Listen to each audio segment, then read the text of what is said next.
नमस्कार, आप देख रहे हैं नवक्रांति न्यूज़ और मैं हूं नवीन औटियाल।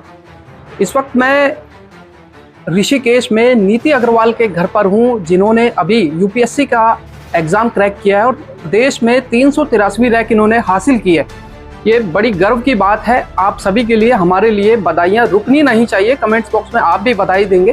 फिलहाल बात कर लेते हैं नीति से, इस जर्नी के बारे में उन्हीं से जान लेते हैं। नीति, पहले तो आपका स्वागत है। Thank you sir. और थोड़ा सा अपनी जर्नी के बारे में बताएं, किस तरीके कब शुरुआत की थी यूपीएससी एग्ज़ाम? मैंने ये शुरुआत अपनी जस्ट डायरेक्ट ग्रेजुएशन के बाद किया था।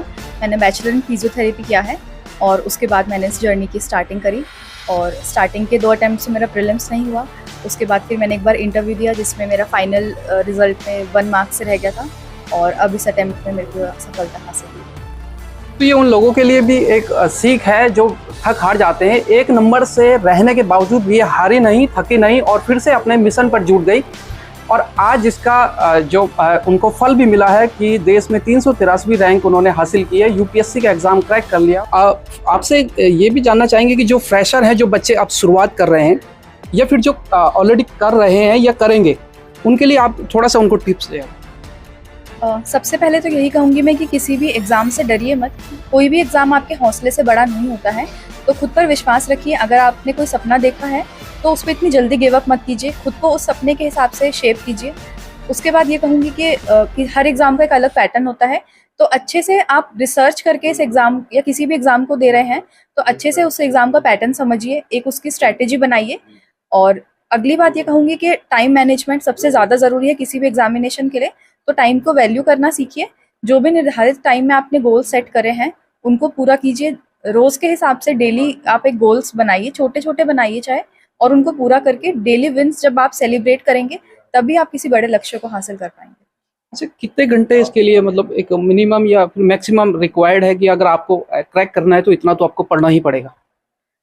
मैं ऐसा समझती हूँ कि आज से ज़्यादा ये बात है कि आप सिलेबस कितना अच्छे से कंप्लीट करते हैं, क्योंकि एग्ज़ाम में मेरे हिसाब से क्वालिटी ज़्यादा मैटर करती है और वो सबकी अपनी खुद की क्षमता होती है कि कोई कम देर में ज़्यादा पढ़ लेता है और किसी को ज़्यादा टाइम लगता है।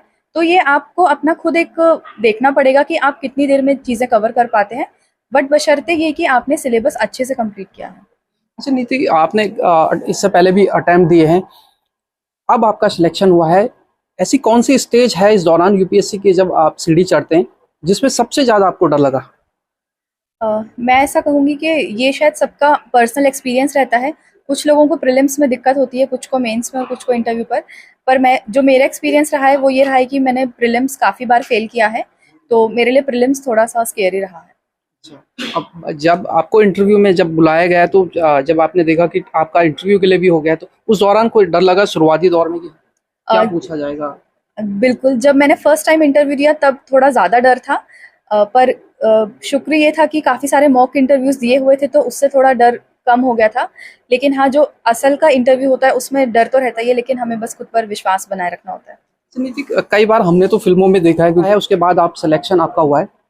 फिल्मों में दिखाया जाता है जिस तरीके से कि कोई यूपीएससी एग्जाम का कोई इंटरव्यू चल रहा है, उसमें और रियल में कितना डिफरेंट होता है? सच कहूँ तो मैंने बहुत ज़्यादा मूवीज़ में देखा नहीं है ऐसा इंटरव्यू, बट हाँ काफ़ी कुछ सिमिलर रहता है, पर काफ़ी कुछ चीज़ें अलग भी हो जाती हैं। तो ये थोड़ा खुद के एक्सपीरियंस पे भी डिपेंड करता है कि किसी का बिल्कुल सेम भी हो सकता है, बट जो मेरे साथ रहा वो थोड़ा अलग रहा बाकी मूवीज़ वाले इंटरव्यूज से। अच्छा, इससे पहले आप 1 नंबर से भी चूक चुकी हैं, उस दौरान आप काफ़ी डिप्रेस भी हो गई होंगी, उससे कैसे आप बाहर निकली?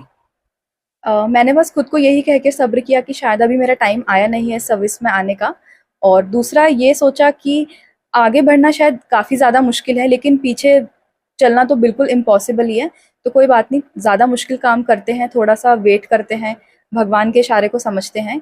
और लास्टली बस यही कहूँगी कि यही समझा उस टाइम पे कि कोई बात नहीं, मंजिल नहीं मिली तो क्या हुआ, थोड़ा रास्ता तो मेरा कवर हुआ ही है, तो कोई बात नहीं, अब आगे तो बढ़ना ही है जितनी भी हिम्मत है उसके साथ।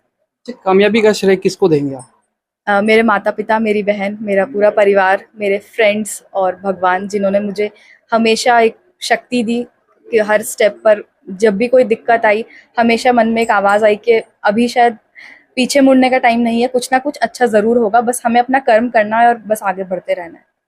प्रिपरेशन के दौरान आपने जैसे मैंने कई चीज़ें देखी हैं कि कई लोग अपना यूट्यूब अकाउंट डिलीट कर फेसबुक अकाउंट डिलीट कर देते हैं, व्हाट्सअप नहीं चलाते हैं, तो इस दौरान आपने भी कुछ ऐसा किया या आप नॉर्मल रही? जी हाँ, बस मैं व्हाट्सएप पर अवेलेबल थी, बाकी किसी सोशल मीडिया हैंडल पे मैं बहुत कम एक्टिव थी। बट हाँ, ये सबकी अपनी खुद की पर्सनल सोच है कि वो किसको कैसे हैंडल करना चाहते हैं। पर हाँ, सैक्रिफाइसेस मैं कहूँगी कि अगर आप सोशल मीडिया से दूर रहें थोड़ा अच्छा रहेगा, क्योंकि कंसंट्रेशन थोड़ा-सा लूज़ होता है उससे। थोड़ा-सा अपनी फैमिली के बारे में बताओ। मेरे पिताजी बिज़नेसमैन हैं, मदर मेरी होममेकर है और एक छोटी बहन है जो टीसीएस में as a software engineer work करती है। जी, बहुत-बहुत बधाई। Thank you so much sir. ये थी हमारे साथ नीति अग्रवाल, जिन्होंने अपनी जर्नी के बारे में बताया, और साथ ही जो लोग तैयारी कर रहे हैं किसी भी एग्जाम की, चाहे वो यूपीएससी हो या छोटा कोई एग्जाम हो, वो कैसे अपना टाइम मैनेज करें। फिलहाल इस वीडियो को ज़्यादा से ज़्यादा शेयर करें। ऋषिकेश की बेटी और बहन ने हम सबका मान बढ़ाया है। ऐसे ही और बहनों को भी हिम्मत मिलेगी जब वो नीति का ये वीडियो देखेंगे, तो वो भी कामयाबी के झंडे गाड़ेगी और हमारे लिए वो गर्व की बात होगी। फिलहाल बने रहें नवक्रांति न्यूज़ के साथ। मेरे पास शब्द नहीं है खुशियों का इजहार करने के लिए। मैं बहुत खुश हूँ। बेटी मेरी काफ़ी समय से तैयारी में लगी हुई थी। इस बीच उसको काफ़ी दिक्कतों का सामना भी करना पड़ा, काफ़ी उतार चढ़ाव आए, और अब से 2 साल पहले उसको 1 नंबर से इंटरव्यू में रह गई थी। तो सिर्फ 1 नंबर से रहना तो वो काफ़ी कष्टदायी होता है। उस स्थिति को हम लोग सब लोग समझ सकते हैं। जैसे तैसे उसने उस अपने आप को उस स्थिति से बाहर निकाला और दोबारा से उसने इतनी मेहनत करी, और आज गंगा माई की कृपा से वो इस मुकाम पर पहुंच गई। तो मुझे बहुत खुशी है। उसने एक नया कीर्तिमान स्थापित किया है, और हम सब का क्या, हमारे कुलों का, हमारी 7 पुश्तों को मतलब उसने तर गई हैं, मतलब उसकी वजह से बहुत बड़ा, और हमारे शहर का, राज्य का, सबका नाम रोशन किया है। मैं गंगा माई से यही प्रार्थना करूंगा कि अब गंगा माई ने उसको ये मुकाम पे पहुंचाया है, तो अब इस कार्य को करने का भार उसके कंधों पे रखा है, तो वो उसको भी अच्छे तरह से कर सके। और मैं बाकी सब बच्चों को जो पढ़ रहे हैं उनको भी मैं यही कहूँगा कि वो अपना फोकस पढ़ाई पे रखें। जब खेलने का, कूदने का समय है वो भी करें, और पढ़ने के समय पढ़ाई करें, और अपने वो भी अच्छे मुकाम पर पहुँचें। क्योंकि जब जवान होती है तो एक बाप के लिए सबसे पहले जो आमतौर पर अब देखा जाता है, ये इससे पहले देखा जाता था कि उसकी शादी की उसको टेंशन होती है, लेकिन आपने अपनी बेटी को उसके पहले पैरों में खड़ा करने की सोची। ये मतलब सोच आएगी नहीं, पहले बेटी को कामयाब। मेरी 2 बेटियां हैं, तो मुझे ज़्यादातर सब लोगों ने कहा कि भाई 2 बेटियां हैं, आप एक बेटी की शादी, जब शादी लायक हुई तो आप कर दो, तो आपकी आधी जिम्मेवारी उतर जाएगी। मैंने कहा भाई शादी तो देखो सबकी होनी ही है, 2 साल बाद भी हो जाएगी, कोई ऐसी वो नहीं है। अगर ये पढ़ना चाहती है, अपनी मंजिल पे जाना चाहती है, हमारे समाज में ये सबसे बड़ी विडम्बना है कि हम बेटों को तो मौका देते हैं, बेटियों को हम बहुत जल्दी, कई बार समय से पहले भी उनकी शादियां कर देते हैं। और फिर वो, आप आज किसी भी महिला का इंटरव्यू लीजिए, चाहे कोई 30 साल की है, 40 साल की, 50 साल की, तो वो अपना दर्द छुपाएगी, और फिर कहीं ना कहीं दबी आवाज़ में वो बोलती है कि हाँ मैं भी ये बनना चाहती थी, मैं स्पोर्ट्स में थी या मैं पढ़ाई में थी, तो लेकिन मुझे घर वालों ने मौका नहीं दिया किसी वजह से। कई बार आर्थिक स्थिति से, कई बार भौगोलिक स्थिति से बच्चे नहीं पढ़ पाते, तो माँ बाप उनकी शादी कर देते हैं जल्दी, और वो टीस उन बच्चों के मन में दबी रह जाती है। वो बाद में निकलती है, सोचते हैं, या फिर वो आगे अपने बच्चों को चाहते हैं कि भाई हम नहीं बन पाए तो वो बन लें। लेकिन मैंने ये सोचा, मैंने कहा भाई देखो शादी तो उनकी हो ही जाएगी, अगर ये पढ़ना चाहते हैं और पढ़ने में अच्छे हैं तो क्यों ना इनको मौका दिया जाए। तो मैंने कहा बेटा तुम पढ़ो, 1 बार 2 बार, मैंने क्या, तुम करते रहो, कभी ना कभी तो सफलता मिलेगी। और देखो वही है कि सफलता उसी को मिलती है जो प्रयास करना जारी रखते हैं, और इसने, बिटिया ने प्रयास जारी रखा, मेहनत की, तो गंगाबाई ने सफलता दी।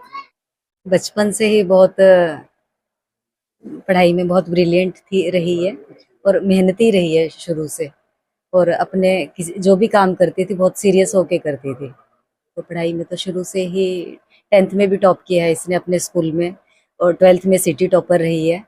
तो शुरू से पढ़ाई में तो बहुत अच्छी रही है, तो कोई शब्द ही नहीं, आज स्पीचलेस है हम बिल्कुल ही। आज दिन 10-12 साल से इस दिन का इंतजार कर रहे थे। तो बहुत ही ज्यादा खुशी है। अभी तो समझ ही नहीं आ रहा कि मतलब इजहार कैसे करें, बस स्पीचलेस है इस